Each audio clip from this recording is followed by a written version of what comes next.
Canada's question period session in the House of Commons is not focused on the issues that matter most to Canadians, in my opinion, and probably just based on logic alone.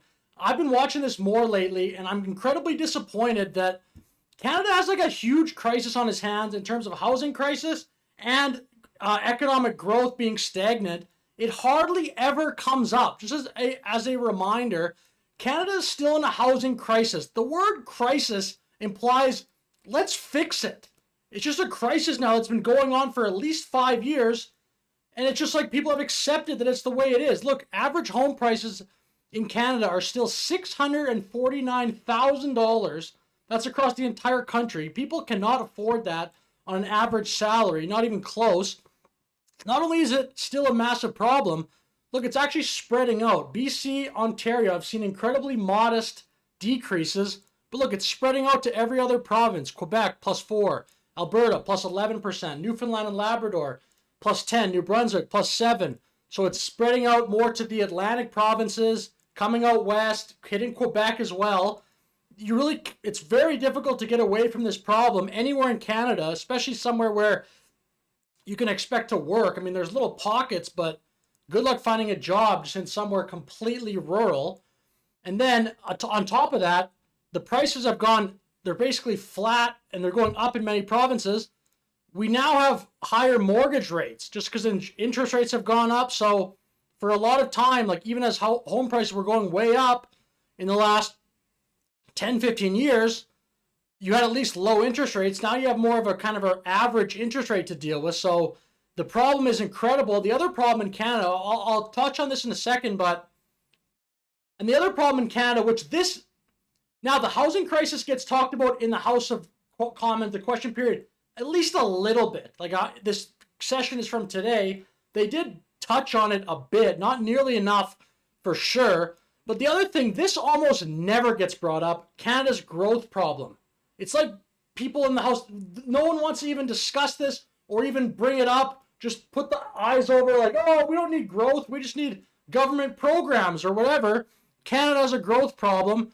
Canada, globally, we've fallen behind most major economies since 2000. This is just completely clear to see if you follow stock markets or just global economic trends even a little bit, not even so much stock markets, but for example, it's not just America because Canada's economy has fallen behind many American provinces. If you look at like a chart, we're close to places like, I think Montana has even passed us.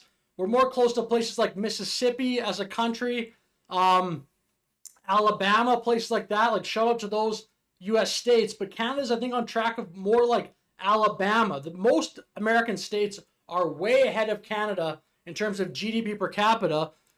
Here it even compares us to Australia. At the turn of the century, the economic output of the average Canadian was on par with Australia. Today, Australians are almost 10% more productive. And I mean, it's true. If you just look at a chart from Australia, GDP per capita, Germany, all these countries have outpaced Canada. We're pretty much flat, growing a very tiny amount, not growing nearly enough to make up for the rise in the cost of housing here. Like the young generation of Canadians, it's totally unfair to them. And they talk about this ridiculous stuff in this question period. It should be, half of this session should just be talking about the housing prices every day. Maybe 33%. Maybe 33%. I don't know. They should have people in there. I talked to this expert home builder, this expert person with regard to urban planning. They said this, and they should debate that. They don't do that. Or we should be talking about, okay, how are we going to grow our economy? We need to do this. We need to lower the regulations here. We need to create a tax incentive here. It's not that. It's just programs like dental care, pharmacare, child tax credits. There's no concept. There's no talks about we need to get the economic engine running. That's how you pay for everything. And by the way, if you have a good enough economy, you don't need as many government programs. People can just afford to pay for the insurance for dental care. They can afford child care because they make more money. That's how it works in a capitalist system. That, like, you wouldn't even think we live in capitalism hardly when you listen to Canada's question period. Look at this.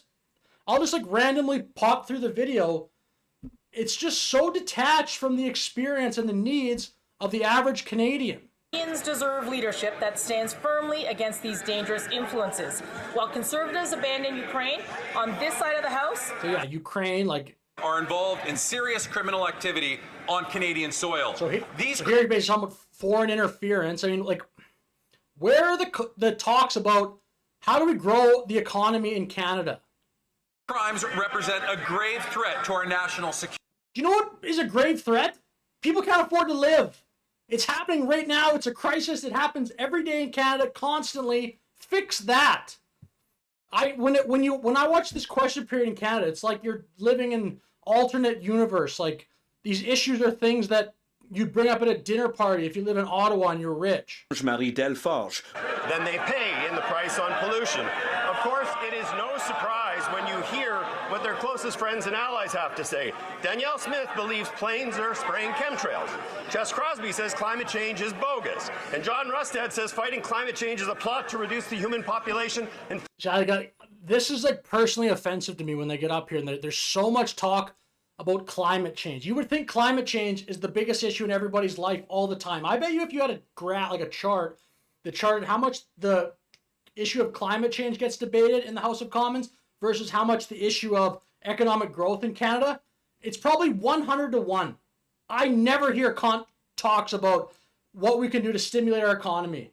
It's just climate change this, climate change that. This basically, House of Commons is a forum to debate the existence of climate change. It's so ridiculous. And younger, practically child soldiers. This war is also costing innocent lives, like the lives of Léonore Géaudy and her 7-year-old daughter Vérane, who were collateral victims of criminal hustle. And he's claiming it's green policy, but his only policy is to line his pockets with green. And this see foreign stuff. Here's like they're talking about, again, green policies. Prime Minister is shielding him from Canada's conflict of interest laws and lobbying regulations after 9 years of these NDP Liberals. Taxes are up, costs are up, crime is up, and time is up. Will they just have carbon tax Carney testify at committee? I mean, I guess the Conservatives are very passionate about getting rid of this carbon tax. I guess maybe Conservatives would argue we have to get rid of the carbon tax. We have to debate it. Then we can talk about other things, I guess. I don't know. But anyway, I'll just end the video here. But main point is I'm always actually disappointed when I listen to this Canada question period. Somebody, like, just for the example of economic growth of the entire country, no one Canadian can impact that on their own. You could try, like you could start a huge company or whatever, but that needs to be good for everybody. That's just like one exception. You need a country as a whole needs to be thriving in a prosperous place. You're not just gonna have a few hardworking Canadians randomly fix that for everybody. And then with the housing, again, some people can afford homes, but a lot of people cannot. You need to have a country with affordable homes. This has to be debated more. Like, where else would this be debated and figured out other than this? So, I mean, I get it. You can't look to the government to solve your personal problems, but I don't know where else this would be debated other than in Canada's House of Commons. And final point, I think if you're so passionate about climate change, work in the private sector. Go work for a company whose mission is to clean up the oceans or develop a new technology to reduce greenhouse emissions or something. That's where you should be doing it, in my opinion, for sure. You shouldn't just be in government trying to tax everybody. Go deal with it. Do what Elon Musk, or work for one of Elon Musk's companies. You don't have to be Elon Musk himself, but go do something in the private sector to advance that. I don't understand why the entire country has to care about this every single day. Every day this comes up in House of Commons. It's just ridiculous. So anyway, with that said, I'll finish the video here. Thank you for watching. Have a great day.